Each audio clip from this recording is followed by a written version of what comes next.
culture contemporaine, la mort est masquée.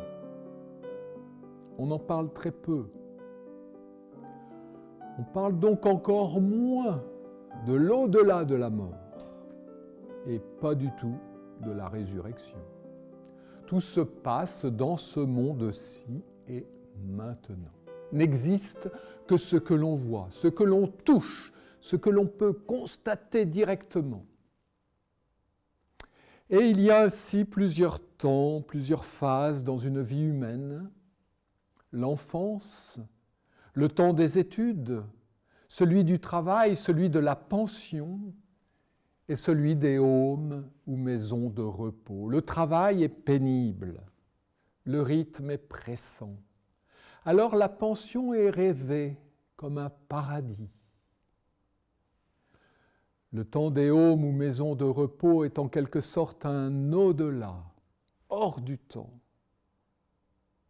Avant que s'éteignent les lumières et que l'on disparaisse vraiment, car vieillir est un naufrage. Et à la longue, avec la dégradation physique, la vie devient douloureusement mortelle.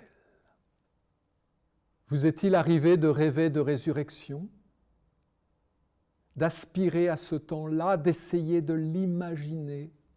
J'en doute fortement. Et pourtant, la première exigence de l'amour, c'est que l'être aimé ne disparaisse jamais. Je t'aime, tu ne mourras pas. Parler de résurrection, ce n'est pas évoquer une vie éternelle qui ne finirait jamais, c'est parler d'une relation qui vous maintient en vie parce que cette relation est vie, parce que l'amour est la vraie vie et que le mot amour rime avec toujours. Parler de la résurrection de Jésus, c'est affirmer que Dieu l'a ressuscité, que le Père s'est engagé, qu'il est intervenu pour tuer la mort en faisant passer son Fils dans une autre relation au monde, en créant un monde nouveau où il n'y a plus de larmes, ni de peine, ni de mort. Parler de résurrection, c'est affirmer l'existence d'un amour total,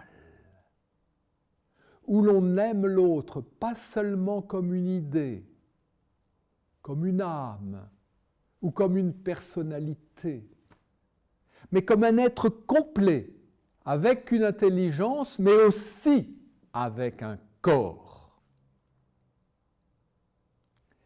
Parler de résurrection, c'est affirmer l'existence d'un amour total en lequel on peut se fier, qui transfigure la vie, le monde, les corps, dans une relation de vulnérabilité, mais aussi de réciprocité, d'une telle densité que rien ne peut l'atteindre. Ne pas voir que ce monde existe déjà ici et maintenant, c'est être aveugle. Ne pas entendre les témoignages de cette relation comblante et toujours renouvelée, c'est être sourd. Le Christ est ressuscité dès maintenant. Et à cette vie-là, nous pouvons déjà participer. Et cela commence ici et maintenant. Car tout ce qui est semé dans cette histoire-ci se moissonne et s'engrange dans la plénitude du Christ total en son corps ressuscité.